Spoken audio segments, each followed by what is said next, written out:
Davis taught me to never be afraid because I was so terrorized by him. He sure taught me that if you try to terrorize me again, well, we can't say that on public radio, what I may do to someone. If Clive Davis, if his plan was to destroy my career, it didn't work. And we were close like this, but really? Oh yeah, she and my sister Jackie, they used to hang out together. My sister was a wild child, and so was Phyllis. Baby. Oh, you know what? I heard you guys whispering back. I said something's gonna happen, something special. Thank you, Phyllis. Come and sit down.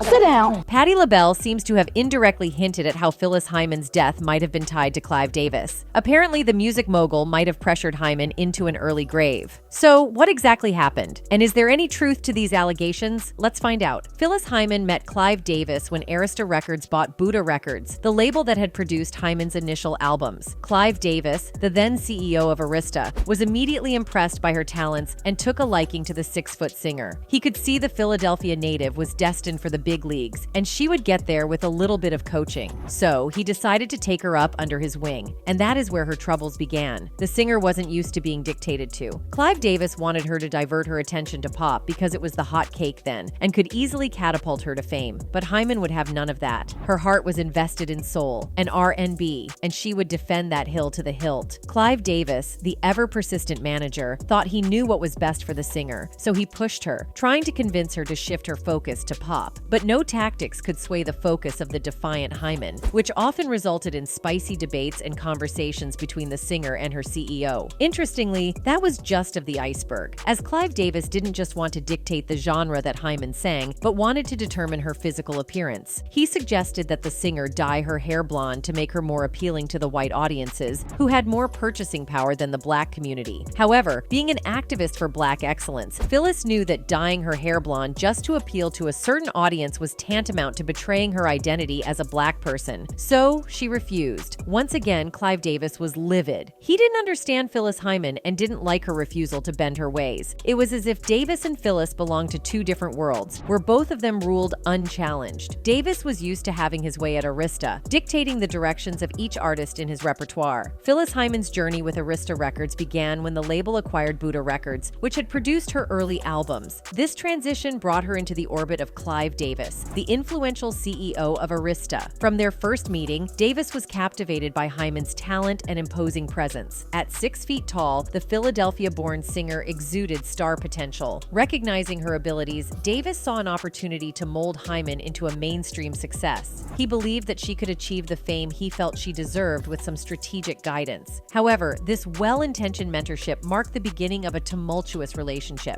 Hyman was a fiercely independent artist, unaccustomed to being told how to direct her career. Davis, in his role as a seasoned music executive, advocated for her to pivot toward pop music. He argued that pop was the current trend and offered the quickest route to stardom. Despite his persistent encouragement, Hyman was unwavering in her dedication to soul and R&B, which resonated deeply with her artistic identity. This fundamental disagreement led to frequent and heated exchanges, reflecting the clash between Davis's commercial instincts and Hyman's artistic convictions. The tension between them extended beyond musical direction to include Hyman's image. Davis suggested that she dye her hair blonde to appeal to a broader, predominantly white audience, which he believed had greater purchasing power. Hyman, a staunch advocate for black pride and cultural authenticity, saw this suggestion as a betrayal of her identity. To her, altering her appearance to conform to mainstream standards was unacceptable. She refused to compromise, further straining her relationship with Davis. This clash was emblematic of a larger disconnect between the two. Davis was used to exerting control over the artists at Arista, shaping their careers according to his vision. His success in the industry had often depended on his ability to guide artists toward commercial success, sometimes at the expense of their personal or artistic preferences. Hyman, however, represented a challenge to this approach. She valued her integrity and cultural roots above the commercial considerations that Davis prioritized. The friction between Hyman and Davis illustrates a broader narrative within the music industry, where the tension between artistic integrity and commercial success often plays out. out. Hyman's resistance to Davis's directives was not merely about genre or image. It was a stand for artistic autonomy and cultural representation. She was determined to succeed on her own terms, even if it meant confronting one of the most powerful figures in the industry. During her time at Buddha Records, Phyllis Hyman was revered and celebrated. She was the label's shining star, the face and essence of Buddha. Many people may not have even known the label she was signed to, but they knew her name, and that was what mattered. Hyman enjoyed a great deal of creative freedom at Buddha Records, allowing her to fully explore her talents without external constraints. In stark contrast, her experience at Arista Records was much more restrictive. Here, she was under the control of a CEO whom she would later liken to a plantation manager, someone who sought to dictate every aspect of her career, right down to what she wore. This scenario brings to mind other instances where a powerful executive attempted to control a female artist's every move. For example, Cassie Ventura's relationship with Diddy comes to mind. Interestingly, Diddy's mentor was none other than Clive Davis, the same figure who tried to exert control over Hyman. This parallel illustrates how the dynamics of power and control often repeat themselves in the music industry. Tensions between Hyman and Clive Davis escalated when she decided to pursue acting alongside her music career. Davis, with his singular focus on music, viewed acting as a distraction that would derail his plans to elevate Hyman to global stardom.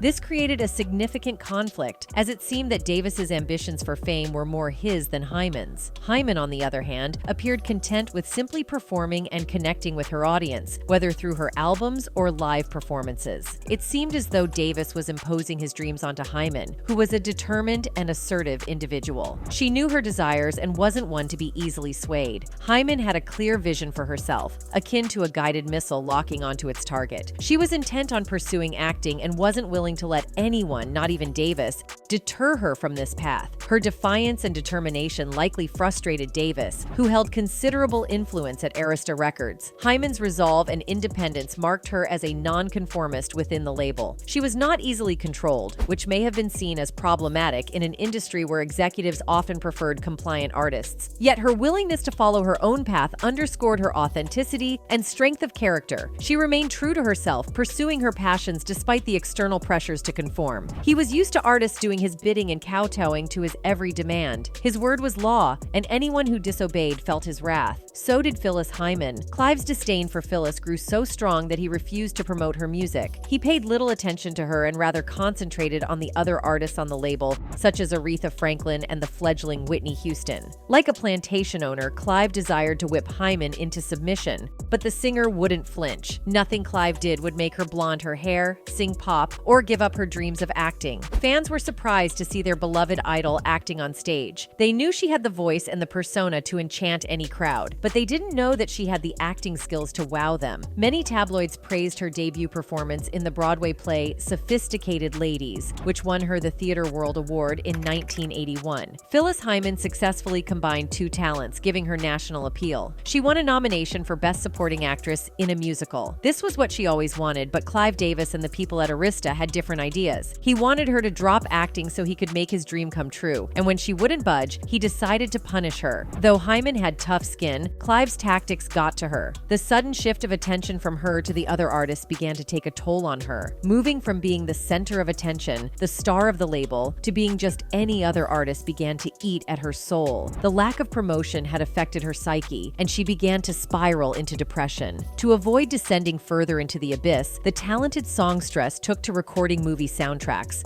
appearing in commercials, and appearing on other artists' songs. During that difficult period, she worked with notable musicians such as Charles Mangione, The Whispers, and The Four Tops. The highlight of that period was when she recorded the soundtrack for the 1983 James Bond movie Never Say Never. However, the song wasn't used because someone had filed copyright claims, so the producers settled for a different soundtrack. Back at Arista, things hadn't improved as the impasse between her and Clive Davis was still in force. Neither wanted to give in and let go, so the standoff continued. This hurt Hyman badly, and she described Clive Davis in the most unpleasant of words during an interview. Clive Davis taught me to never be afraid because I was so terrorized by him. Whether he meant to do it or not, I'll never know, but he sure taught me that if you try to terrorize me again, well, we can't say that on public radio. What I might do to someone who tries to hurt me like that again in this business, I'm not having it. I should be respected as I respect, and I will not have someone try to ruin my spirit and ruin my career. If Clive Davis, if his plan was to destroy my career, it didn't work. Meanwhile, back at home, her once once blissful marriage was taking a turn for the worse. She had married her longtime friend and manager, Larry Alexander, who had been very instrumental in her growth as an artist. Though she loved him, she saw her marriage as an obstacle to her success as an artist. There were rumors that she had terminated 2 pregnancies because she didn't think she was ready to be a mother. Many fans believe her difficult childhood contributed to that outlook. Her father was mostly absent, leaving their mother to raise them. The pain of not seeing her father when she wanted to probably stopped her from having children, because she didn't want them to feel the pain of an absent mother. Sadly, Larry Alexander had contrasting plans. He wanted to settle and raise his own kids and his own family, but Phyllis wouldn't oblige. This put further strain on the marriage, and by 1982, their beautiful union, which was tied in 1977, had come to an end. Her treatment under Clive Davis, coupled with the divorce from her heartthrob, sent her into severe depression, and she took to numb the pain. She was also known to use barbiturates during those dark periods and drank heavily. Phyllis Hyman was losing control, and there was no one to help her. She was diagnosed with bipolar disorder due to certain actions that confounded her friends and family. However, she wouldn't allow it to draw her back or shatter her dreams. Her contract with Arista Records came to an end in 1985, and she felt free like a bird. She opened her wings and took to flight, releasing her album Leaving All Alone under Philadelphia International in 1986. The following year, she was featured on the legendary Barry Manilow's song Black and Blue. Manilow was reportedly super elated to have the enchanting songstress on his song because he had been a longtime admirer. Hyman didn't shelve her passion for acting either, as she starred in a few hit movies. Freedom from Arista Records felt like a breath of fresh air for the singer as she toured internationally and got featured on several albums. In 1991, Hyman recorded her most successful album, Prime of My Life, which was released under her new label, Philadelphia International. It was her 8th studio album, and it featured her hit single Wanna Change the World, which peaked at #1 on the US Billboard R&B chart. Both the single and the album went gold, selling millions of copies. Hyman had finally arrived, and she did it in her own way and her own style. She didn't need anyone to dictate to her what she should sing and the genre she should use. She had made her choice and was proud that it finally paid off. Sadly, her stint at Arista Records under Clive Davis's management had deeply affected her. The years of workplace toxicity and marginalization had taken a toll on her. She had had sleepless nights, anxiety, and depression. In those days, mental health wasn't taken seriously, so Hyman was left to battle everything on her own. If you watched her interviews, you could easily tell she knew what was wrong with her but didn't know how to help herself. She lost all hope and often spoke about taking her own life. Many fans didn't take her seriously because, in their own estimation, the singer was doing well for herself. She had fame, money, talent, voice, beauty, and fashion to match, so they couldn't relate to what she was going through. Some even felt that she was just seeking attention or pulling a publicity stunt to promote her works. However, others knew there was something wrong and hoped and prayed that she would come out of it. However, as fate would have it, Phyllis kicked the bucket by slashing her own life. The news of her demise shocked everyone, as it was least expected. They knew she was suffering, but they didn't expect her to pass on so quickly and at a young age. Her passing shone the spotlight on how label heads treat their artists and drove the discussion on the relationship between artists and record label CEOs. Some fans felt that artists should be allowed to choose their own paths and lifestyle. Others felt that since the label was financing the album, they had every right to dictate what direction their artist should take. In any case, Hyman was not the only female artist who died mysteriously after being professionally involved with Clive Davis. One other lady who met the same fate was Whitney Houston. In an interview, R&B singer Jaguar Wright delivered a scathing critique of the Whitney Houston biopic, shedding light on the motivations behind its production and reigniting conversations about the circumstances surrounding Houston's tragic demise. Wright's bold remarks provide a raw and unfiltered perspective on the industry's exploitation of the late icon's legacy. I don't know if they play this movie and you see no kind of substances in this movie, you feel like it's an injustice to what this looks like, Wright asserted, expressing her skepticism about the forthcoming biopic's authenticity. I feel like anything with her name on it is strictly for the purposes of financial gain for those who have access to her estate, including Clive Davis. Wright's criticism didn't stop there. She explicitly called out Clive Davis, the renowned music executive closely associated with Houston's career, accusing him of exploiting the singer's talent and struggles for personal gain. Davis, this ain't a film to celebrate Whitney Houston. This is a film to, pay. Referring to Davis's purported efforts to help Houston overcome her challenges prior to her death, Wright didn't mince her words. He needed her back. He needed her back. but he needed her back and under his control. Wright went on to highlight Davis's actions leading up to Houston's demise, including sending her on an international tour despite her ongoing struggles with substance abuse. When Whitney Houston and Clive Davis first crossed paths in 1983, little did they know it would mark the beginning of a tumultuous journey fraught with both triumph and tragedy. Their partnership, though undeniably influential, was marred by shadows lurking beneath the surface, casting a dark pall over Houston's meteoric rise to fame. Houston's introduction to the music industry through Davis seemed like a stroke of fate, but behind the scenes, the dynamics were far from rosy. While Davis, hailed as a music industry titan, saw in Houston a vessel for his own ambitions, Houston, a young and impressionable talent, found herself ensnared in a web of manipulation and exploitation. From the outside, Houston's career appeared to soar to unprecedented heights, with over 200 million records sold worldwide and a string of chart-topping hits. Yet, beneath the glitz and glamour lay a harsh reality of relentless pressure,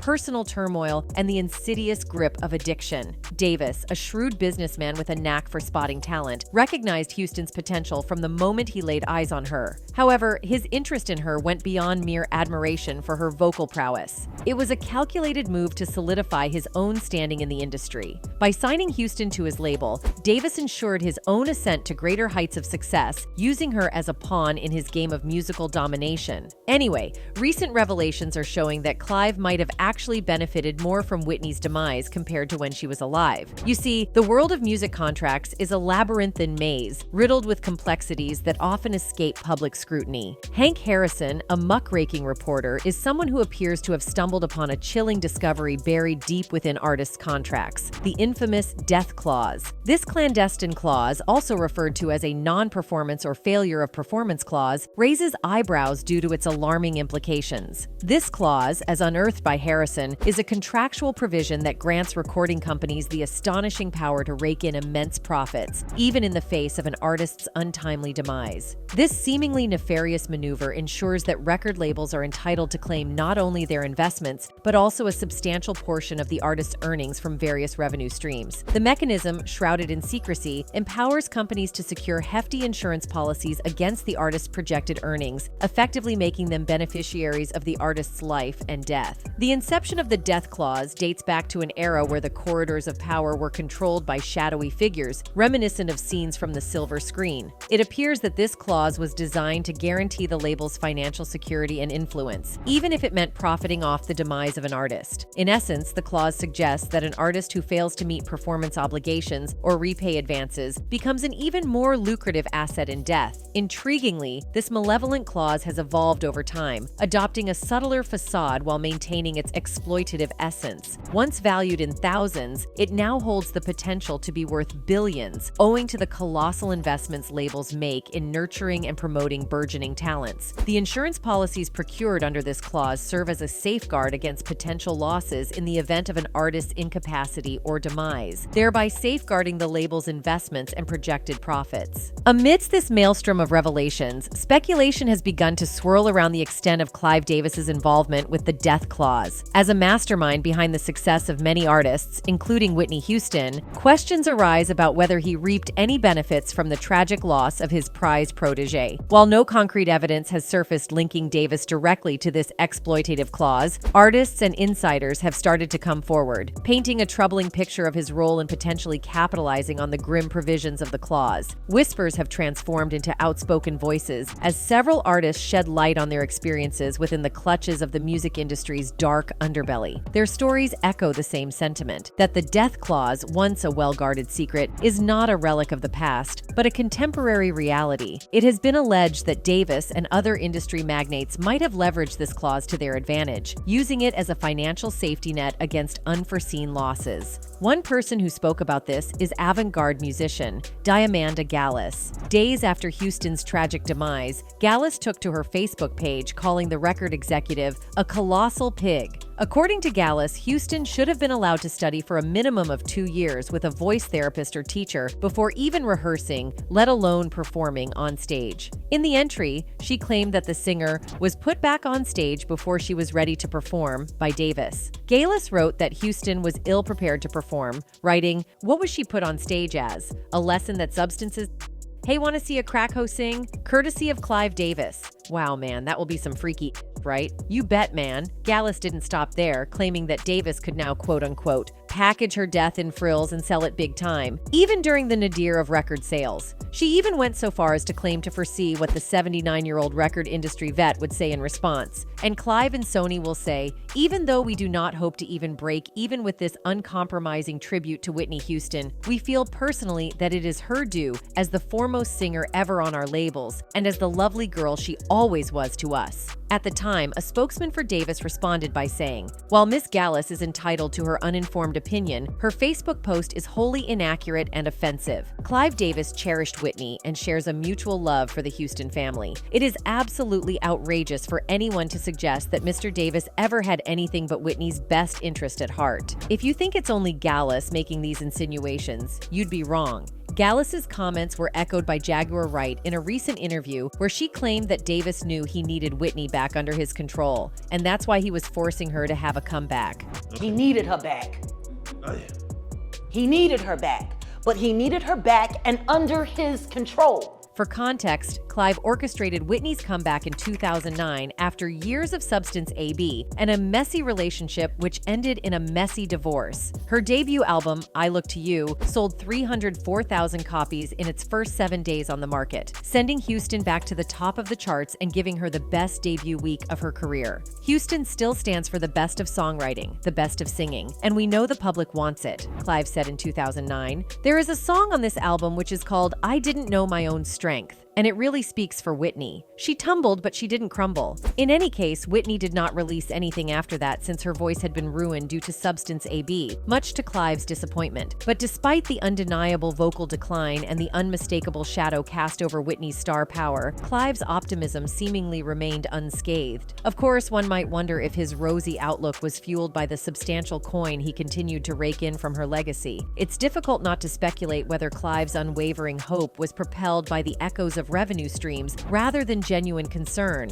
In any case, it was no secret that the music mogul appeared to be more invested in making money than in his protege's well-being. You see, Whitney died on February 11th, 2012, the day before the Grammy Awards. This was hours before she was to attend Davis's annual pre-Grammy party. At the time, the public and lovers of her music worldwide were devastated by her passing. However, Davis, Whitney's self-proclaimed friend and mentor, still hosted his pre-Grammy party in the Beverly Hilton Hotel on the evening of February 11th, despite the singer's body remaining inside the building until 12:45 a.m. At the start of the event, he shared a tribute to Houston saying, "By now you have all learned of the unspeakably tragic news of our beloved Whitney's passing. I don't have to mask my emotion in front of a room full of so many dear friends." The Grammy Award winner continued, "I am personally devastated by the loss of someone who has meant so much to me for so many years. Whitney was so full of life. She was so looking forward to tonight even though she wasn't scheduled to perform. Whitney was a beautiful person and a talent beyond compare. She graced this stage with her regal presence and gave so many memorable performances here over the years. Simply put, Whitney would have wanted the music to go on, and her family asked that we carry on."